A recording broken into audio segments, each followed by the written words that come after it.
এই মুহূর্তে আপনারা যারা আমার এই ভিডিওটি দেখছেন তাদের সবাইকে স্বাগতম। আজকে আমি যে বিষয়টি নিয়ে কথা বলবো তা হলো আজ থেকেই মাঠে নেমেছে বাংলাদেশ সেনাবাহিনী। তাদেরকে ক্ষমতা দেওয়া হয়েছে ম্যাজিস্ট্রি, অর্থাৎ তাদেরকে ম্যাজিস্ট্রি ক্ষমতা দিয়ে মাঠে নামানো হয়েছে। এতে কিন্তু অনেকেই এই যে সিদ্ধান্ত নেওয়া হয়েছে এর সমালোচনা করছে বা এর বিরোধিতা করছে।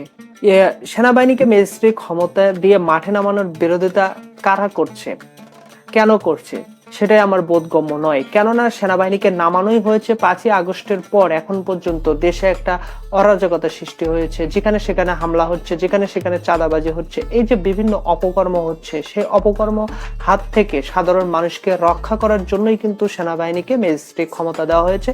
এটা আরো আগে, আরো 1 মাস 1.5 মাস আগে যদি এই সিদ্ধান্তটা নেওয়া হতো, আইন শৃঙ্খলার যে অবনতি হয়েছে এটা এতটা পর্যায়ে আসতো না। সেনাবাহিনী মাঠে নেমে আজকে কি করলো তারই কিছু অংশ চলুন দেখে নেই।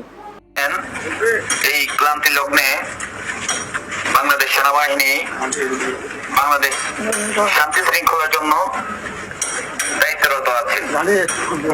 এর ধারাবাহিকতায় আপনাদের এলাকা বা আপনাদের প্রতিবেশী কেউ যদি কোনো প্রকার লুটতরাজ, ভাঙচুর, অগ্নিসংযোগ এবং বিভিন্ন প্রকারের হুমকি দামকি যদি দিয়ে থাকে এবং আপনাদের পাশে যারা সংখ্যালঘু আছে তাদেরকে কোনো প্রকার উচ্ছেদ বা হুমকি এবং তাদের ঘর বা বিভিন্ন জিনিস উচ্ছেদ করার কোনো পরিকল্পনা করে দয়া করে আপনারা আমাদেরকে অবগত করবেন। আমরা সোনাগাজী মডেল থানায় আছি এবং আমরা ইনশাআল্লাহ প্রশাসনের সহায়তায় আমরা আপনাদেরকে সর্বাত্মক সহযোগিতা করব।